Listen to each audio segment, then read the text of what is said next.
이 시간 잠언 10장 1절부터 17절 말씀에 근거하여서 돈과 말이라는 제목으로 하나님의 말씀을 나누고자 합니다. 혹자는 인생을 살아갈 때 돈과 여자 그리고 명예를 조심해야 된다고 합니다. 남성의 입장이죠. 여성의 입장에서는 돈과 남자와 명예를 조심해야 된다고 볼 수도 있겠습니다. 또 다른 혹자는 인생을 살아갈 때 혀끝과 손끝과 발끝, 그리고 남성의 경우에는 중요 부위의 끝까지 조심해야 된다고 말합니다. 왜냐하면 이러한 요소들은 인생을 송두리째 날려버릴 수 있는 큰 힘을 지니고 있기 때문입니다. 이 밖에도 우리가 주의할 것들은 눈, 귀, 그리고 생각과 마음 등이 있을 것입니다. 놀랍게도 잠언은 앞서 언급한 이 모든 내용을 이 잠언 31장 안에 다 담아내고 있다는 것이 놀랍습니다. 특별히 오늘 잠언은 그 중에서도 우리의 삶 속에 중요시되는 돈과 말에 대한 내용을 담고 있습니다. 그것에 집중하며 교훈합니다. 그럼 먼저 돈과 관련된 잠언부터 함께 살펴보도록 하겠습니다. 오늘 본문 2절에 보면 불의의 재물은 무익하여도 공의는 죽음에서 건지느니라 라고 되어 있습니다. 잠언은 항상요 A가 있고 B가 있는데 이렇게 빗대어서 이렇게 표현해서 무엇이 더 낫고 무엇이 더 옳은가에 대해서 비교 대조하며 나아갑니다. 항상 이런 방식입니다. 그래서 불의의 재물과 공의를 딱 견주는 거죠. 불의와 공의. 돈을 벌 때 사람이 불법한 방법으로 남을 속이거나 법을 어기거나 아니면은 뇌물을 주거나 여러 가지 하나님 보시기에 사람이 보기에 또 사회가 지정한 이 법의 테두리 안에서 잘못된 경우를 불의라고 하죠.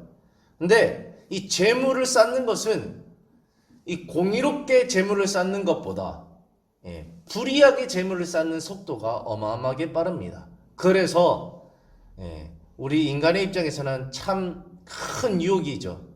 과연 내가 공의롭게 돈을 벌 것인가 아니면 불의하게 돈을 벌 것인가. 오늘날 그리스도인들도 참 많이 고민합니다. 사실 교회를 다녀도 이 사회가 너무나도 불의하기 때문에 불의한 방법에 동참하지 않고서는 재물을 쌓기가 참 어려울 때가 많은 경우를 보게 됩니다.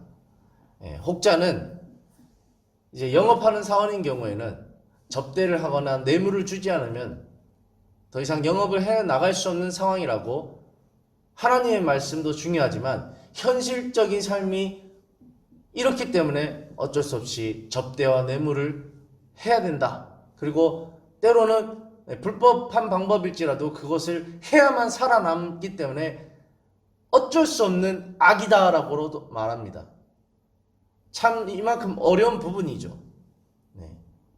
근데 중요한 것은 이 잠언의 이 어마어마한 역사적 경험을 담은 이 지혜는, 하나님으로부터 온 이 지혜는 아무리 그럴지라도 그런 불의의 재물은 무익하다라고 진단하고 있습니다. 안 되는 건 안 된다라고 말한 것이죠. 혹여 그것이 잘 될지언정 오래가지 못하는 것이 결론이라고 잠언은 이렇게 얘기하는 것입니다. 불의의 재물은 무익하다. 하나님 보시기에 도저히 인정을 받을 수 없다라는 것입니다.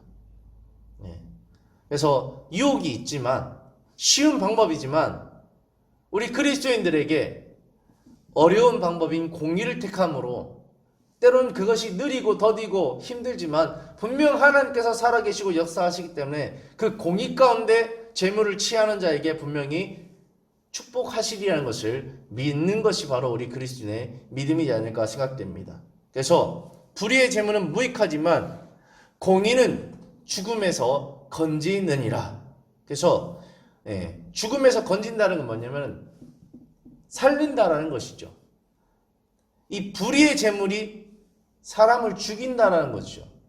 사실 불법한 방법으로 한탕주의로 예를 들면은 돈의 욕심으로 은행을 턴다고 생각해 봅시다.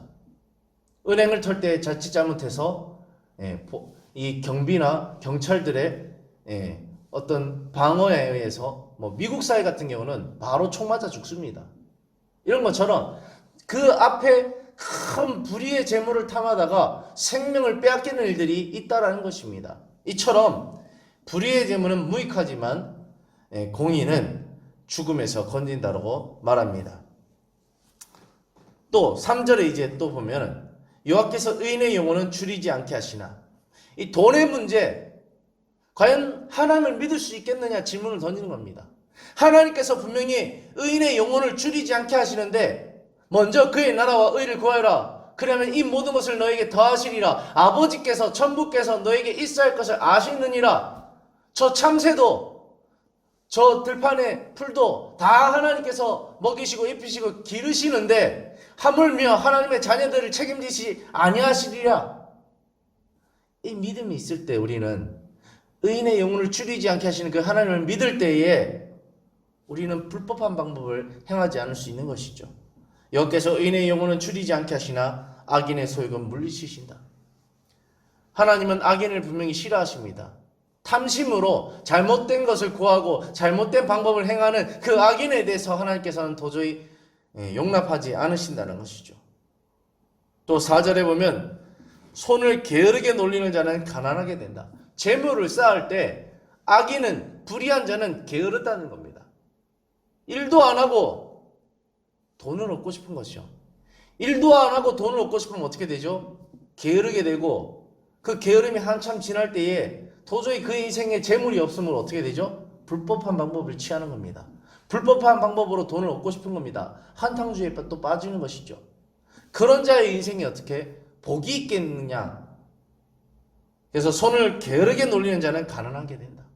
물론 하나님께서 허락하신 가난도 있어요. 정말 의인도 가난하게 살 때가 있습니다. 그러나 여기서 말하는 것은 게을러서 하나님께서 길을 열어주셔도 그 길을 택하지 않고 부지런히 일할 수 있는 환경을 조성하여 줘도 일하지 않을 때 그 인생은 가난하게 된다는 거죠.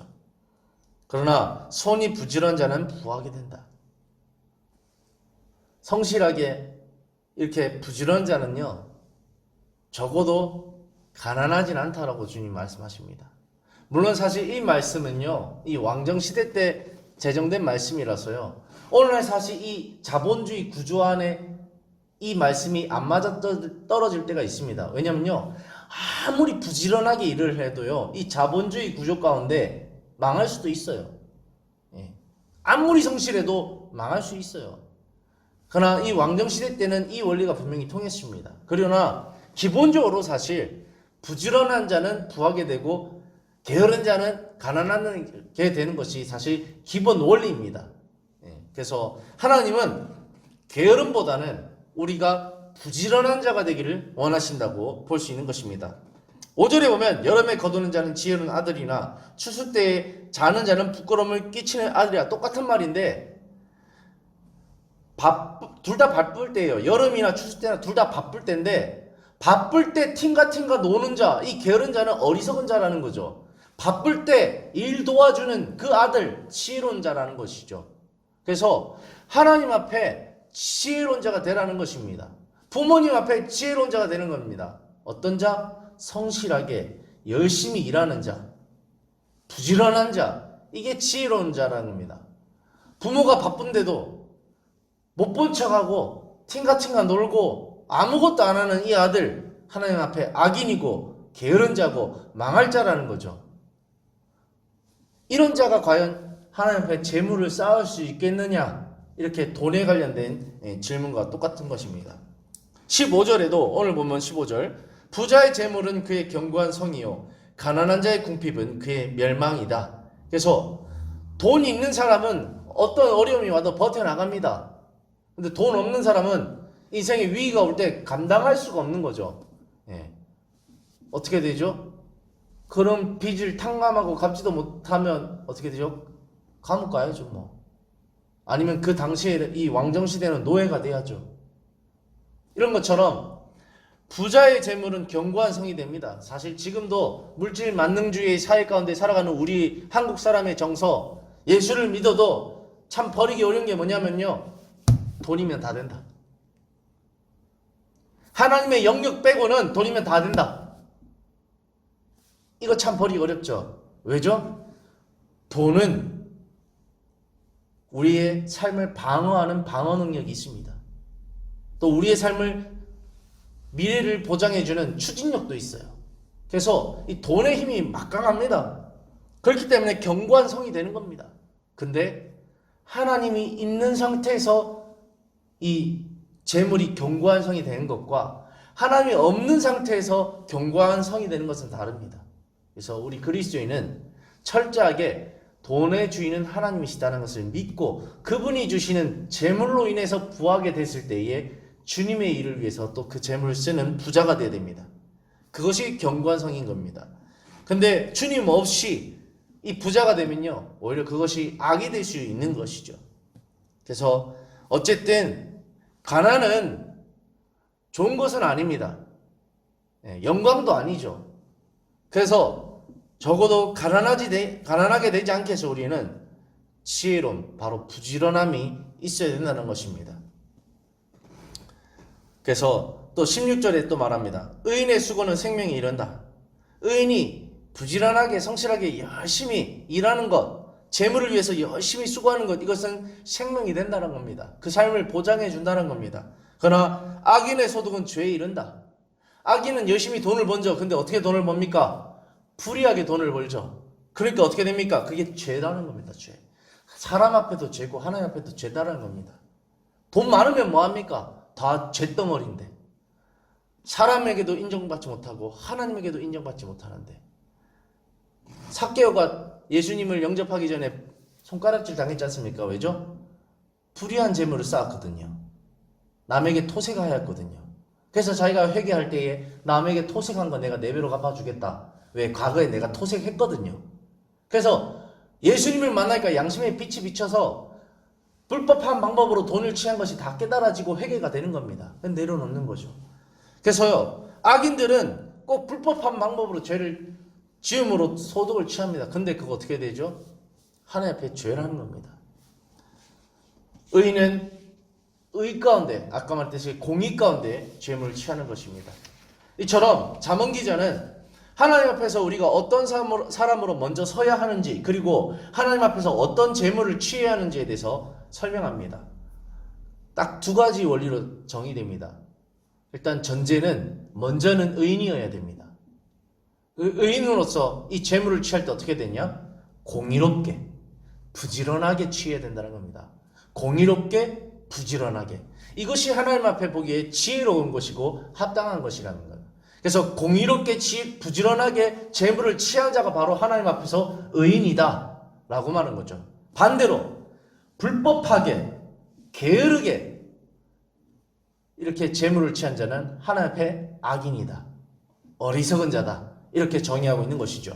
다음 이제 잠언은 말에 대해서 권면합니다. 6절에 보면 의인의 머리에는 복이 많아 악인의 입은 독을 머금는다. 의인과 악인을 비교 대조하고 있습니다. 그래서 악인의 입은 독을 머금는다.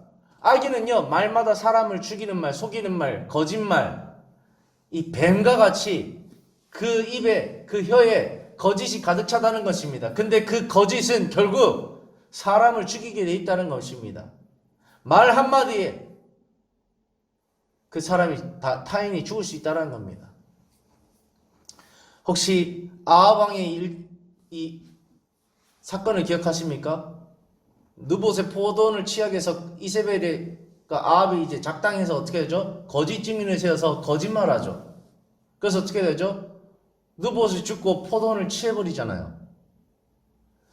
그 거짓의 입을 통해서 남의 재물을 취해버리잖아요. 하나님 보시기에 얼마나 그게 악했는지 아합 가문을 심판하시기로 작정하시잖아요. 이세벨을 심판하기로 작정하시잖아요. 이처럼 이 거짓 입술은 독이라서 남을 죽일 수 있는 겁니다. 그리고 남의 재물을 취할 수 있는 것이죠. 그러나 의인의 머리는 복이 임한다. 다시 말하면 의인의 입은 독이 아니라 생명이다. 그리고 하나님 앞에 복이다. 이렇게 말하는 것입니다. 그래서 타인을 죽이는 입술이 될 것인가? 사람을 살리는 입술이 될 것인가? 너는 어떤 입술을 가질 것인가? 잘못은 이렇게 질문하고 있는 것입니다. 7절에도 의인을 기념할 때는 칭찬하거니와 악인의 이름은 썩게 되느니라. 그래서 하나님 앞에서 의인을 기념할 때는 박수가 나오죠. 우리가 다윗 하면 박수가 나오죠. 요셉 하면 박수가 나오죠. 다니엘 하면 박수가 나오죠. 근데 아합 하면은 사울 하면 아니야. 비판이 나가는 겁니다. 정죄가 나가는 겁니다. 예. 이처럼 어떤 인생을 살아가느냐에 따라서 그가 어떤 삶을 살아갔느냐, 어떤 말을 했느냐에 따라서 그 사람에게 칭찬이 나가거나 이제 썩는 이름이 되는 것입니다. 그래서 의인을 기념할 때는 칭찬하거니와 악인의 이름은 썩게 되느니라. 그래서 썩는 인생이 아니라 칭찬받는 인생, 기억되는 인생이 되어야 되겠죠. 또 의인의 입술은 살아생전에도 타인을 향하여서 썩는 말을 하는 것이 아니라 칭찬의 말, 훌륭하십니다. 하나님께서 기뻐하실 것입니다. 복된 인생이십니다.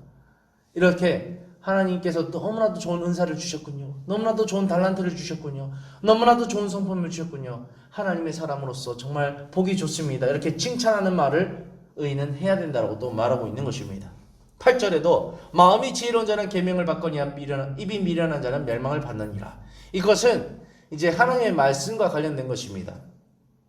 마음이 지혜로운 자는 계명을 받는다는 것은요, 앞서 얘기했듯이 이 시편 기자가 하나님의 말씀을 묵상하라고 말하고죠. 이 묵상이라는 것은 직접 하나님의 말씀을 입술로 읽으면서 자신의 귀로 들으면서 그 듣는 그 말씀을 자신의 만판에 새기면서 이 세 가지 활동을 계속해서 선순환하면서 할 때에 이제 계명을 받는 것입니다.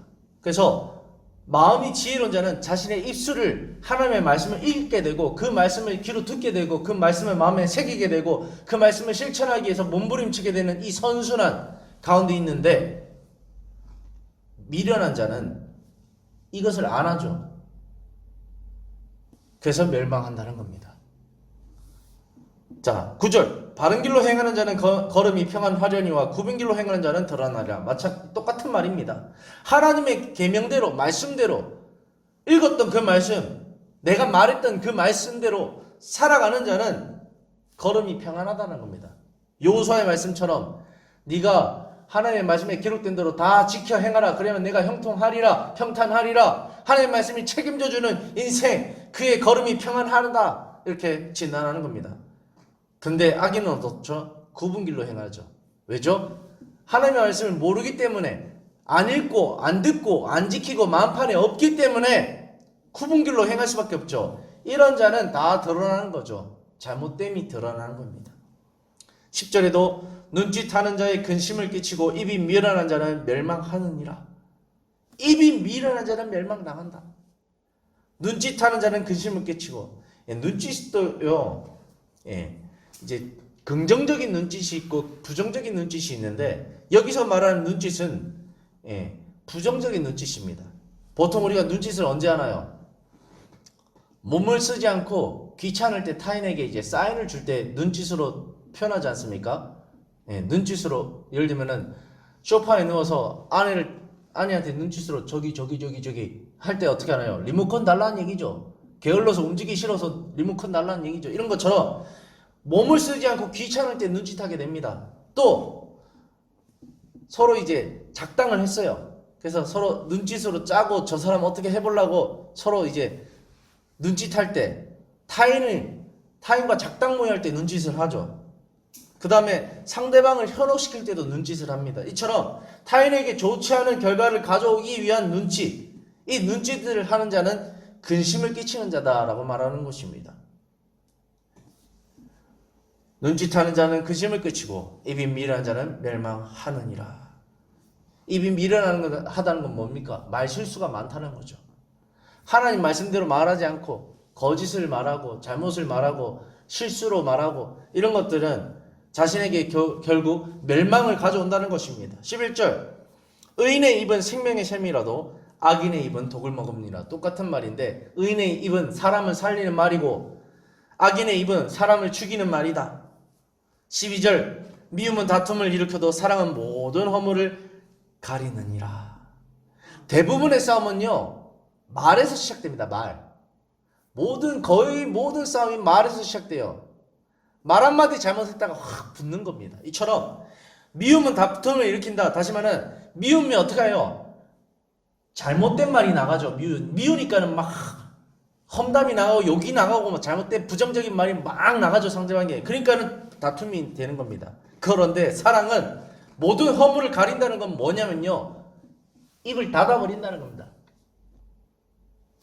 저 사람이 잘못했어도 내가 욕해주고 싶어도 딱 닫고 참는다는 겁니다. 이게 허물을 가린다는 거죠. 그래서 우리가 추상적으로 미움은 다툼을 일으키고 사랑은 허물을 가린다는 걸 추상적으로 알지만 이거는 입술과 관련된 말입니다. 다 말에서 미움이 시작되고 다 말에서 사랑이 시작되기 때문에 말을 열면 미움이 시작되고 말을 닫으면 사랑이 시작된다고 허물을 가리우라고 말하는 것입니다. 이게 참 어렵습니다. 또 13절에 말하면 명철한 자의 입술에는 지혜가 있고 지혜 없는 자의 등을 위하는 채찍이 있다. 그래서 이 입술과 관련된 말씀들이 계속해서 등장하게 되는 것이죠. 말에도 지혜가 필요하다. 입술에도 지혜가 필요한 겁니다. 그래서 우리가 이 언어도 참 많은 지혜가 필요합니다. 아다르고 어다르다고 해서 대부분 이제 명령형으로 쓰느냐 아니면 청유형으로 쓰느냐, 이제 반어법으로 쓰느냐 아니면 직설로 쓰느냐, 여러 가지 이제 말에 지혜가 있는 겁니다. 그래서 말에도 또 톤이 있어요. 센 톤이냐 낮은 톤이냐. 그래서 똑같은 말도요, 세게 말하면 문제가 되고 부드럽게 말하면 이게 유하게 되거든요. 예를 들면 그렇습니다. 말의 지혜에 대해서 얘기하고 있는데요, 어리석게 말하는 자는요 잘못된 단어라 잘못된 톤을 선택합니다. 그래서 밥 먹어! 밥 먹어 반말이죠. 말이 짧죠. 그리고 톤이 어떻습니까? 높죠. 세죠. 그럼 상대방 기분이 어때요? 기분 팍 나쁜 거야. 밥 먹어! 말에 지혜가 없는 거죠. 근데 말에 지혜가 있는 사람은 어떻습니까? 톤을 낮추고 감정을 배제하고 부드럽게, 배고프시죠? 식사 함께 할까요? 얼마나 듣기 좋습니까? 이게 말에 지혜가 있는 사람과 없는 사람의 극명한 차이입니다. 그래서 우리는 말에 지혜가 있어야 됩니다. 근데 말에 지혜가 없는 자는 등에 채찍이 있다는 것은 상대방으로 하여금 화를 불러일으키고 서로 싸움이 나게 돼 있다는 것이죠. 14절에도 지혜로운 자는 지식을 간직하거니와 미련한 자의 입은 멸망에 가깝다. 미련한 자의 입은 멸망에 가깝다. 그러나 지혜로운 자의 입은 지식을 간직한다. 이 지식이 뭐죠? 하나님으로부터 온 지식. 성경 말씀이 지식이죠. 8절 말씀과 비슷한 맥락의 말씀입니다. 이처럼 함께 살펴보았듯이 잠언의 기자는 이처럼 돈과 말이 무척 중요하다고 말합니다. 그래서 하나님 말씀대로 돈을 다루고 하나님 말씀대로 말할 수 있는 의인이 되라고 우리에게 권면하고 있는 것입니다. 결과적으로는 하나님과 부모님 앞에, 사람들 앞에 기쁨이 되라고 말하고 있는 것이죠. 그래서 오늘 본문 잠언 10장 1절에 이렇게 말합니다. 솔로몬의 잠언이라. 솔로몬은 그냥 대표입니다. 대표. 꼭 솔로몬이 쓴 게 아니라 아굴의 잠언, 르무함의 잠언, 여러 가지 사람들의 고라 자손들의 잠언, 여러 가지 내용들이 있는데 솔로몬의 잠언이라고 그냥 대표성으로 말한 겁니다. 근데 중요한 건 뭐냐? 지혜로운 아들은 아비를 기쁘게 한다. 근데 미련한 아들은 어미의 근심이다. 엄마 아빠의 기쁨이 될 것인가 근심이 될 것인가, 이것은 결과적으로는 하나님과 이 부모님 앞에서 돈을 어떻게 취할 것인가, 그 다음에 말을 어떻게 할 것인가를 분명히 가려라는 겁니다. 가려라. 성경에서 말씀하신 대로 가려라. 돈을 벌 때 공의롭게 부지런하게 벌고, 그 다음에 이 말을 할 때도 지혜롭게 하나님의 뜻 가운데 사랑으로 말을 하라. 사람을 살리는 말을 하지 사람을 죽이고 멸망시키는 말을 하지 말라. 진실되게 말하고 거짓말 하지 말라. 남을 속이는 말을 하지 말고 정직하게 말을 하라. 이런 많은 말들이 포함되어 있는 것입니다. 이때에 그 자녀를 지켜보는 부모는 저 아이가 잘 자라서 공의롭게 부지런하게 일을 하는구나. 저 아이가 잘 자라서 정말로 사람을 살리는 말, 좋은 말, 지혜로운 말을 하는구나. 이때 부모의 이 심정이 어떻겠습니까? 기쁨인 것이죠. 뿌듯하게.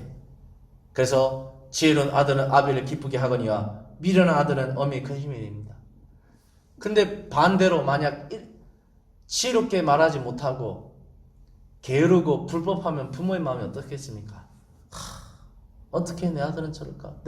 내 딸은 저럴까? 어떻게 저렇게 게으르고 어떻게 저렇게 한탕주의로 열심히 부지런하게 정직하게 돈 벌 생각을 안 하고 어떻게 저렇게 잘못된 방법으로 돈을 벌려고 할까? 어떻게 쟤는 말마다 거짓말을 하고 지혜롭지 못할까? 사람을 어떻게 저렇게 속이려고만 할까? 이러면은 부모의 엄청난 근심이 되는 것이죠. 그래서 잠언은 철저하게 하나님과 부모님 앞에 똑바로 살아라. 돈도 똑바로 벌고 말도 똑바로 해서 기쁨이 되라. 지혜로워라. 이렇게 권면하는 것입니다. 그래서 잠언 10장 17절 오늘 본문 마지막 절에 훈계를 지키는 자는 생명의 길로 행하여도 징계를 버린 자는 그를 가느니라. 지혜로운 자는 이런 부모님의 권면, 지금 잠언을 통해서 자녀에게 권면하고 있지 않습니까? 돈과 말에 주의하라. 하나님 뜻대로 돈과 말에 주의하라. 이렇게 말하고 있을 때 이 훈계를 지키는 자는 생명의 길로 행하고 이것을 저버리는 자, 이 징계를 저버린 자는 그릇 간다. 하나님과 부모 말 안 듣는 자 망한다라는 겁니다. 그래서 돈과 말에 있어서 하나님과 부모님 말씀에 잘 순종하라. 이렇게 말하는 것입니다. 여러분은 이러한 잠언의 말씀을 듣고 어떻게 행하기를 원하십니까? 돈을 하나님의 뜻대로 다루기를 원하십니까? 그리고 말을 하나님의 뜻대로 하기를 원하십니까? 우리 모두가 그러한 심정으로 분명 이 자리에 있다고 저는 생각되어집니다. 이제 말씀을 결론 짓고 마치겠습니다. 사랑하는 성도 여러분, 잠언 기자는 우리에게 하나님과 부모님 앞에서 의인으로서 공의롭게 부지런하게 재물을 축적하라고 말하고 있습니다. 그러므로 오늘도 노동을 통하여 돈을 버실 때에 불법한 유혹이 있을지라도 하나님과 부모님 앞에서 또 함께 일하는 이웃들 앞에서 그리스도인으로서 의인으로서 공의롭게 부지런하게 행하며 돈을 버시기를 권면드립니다. 혹여 예수 믿는 사람이 게으르고 법도 어기면서 돈만 밝힌다는 손가락질을 받으면 되겠습니까? 안 되겠죠. 그러면 하나님의 영광이 가려지겠죠. 그렇기 때문에 공의롭게 부지런하게 이렇게 오늘도 노동을 통해서 돈을 버시기를 권면드립니다. 우리 행복한계 모든 권석들이 이 잠언의 원리에 따라서 재물을 다룰 수 있기를 소망합니다. 더불어 잠언은 우리에게 하나님과 부모님 앞에서 그리고 이웃들 앞에서 타인을 죽이는 말이 아니라 타인을 살릴 수 있는 말을 하라고 말합니다. 그리고 거짓말이 아니라 정직한 말을 하라고 권면하고 있습니다. 그런데 그렇게 할 수 있는 말은 이 세상에 오직 하나님 말씀뿐입니다. 그래서 하나님 말씀에 근거한 말을 오늘 또 우리가 할 수 있기를 소망합니다. 그래서 우리의 입술에서 예수의 사랑이 또 예수의 축복이 예수의 복음이 예수의 언어가 나갈 수 있기를 소망합니다. 그러므로 함께 이 돈과 말에 주의하는 하루가 되었으면 좋겠습니다. 기도하겠습니다.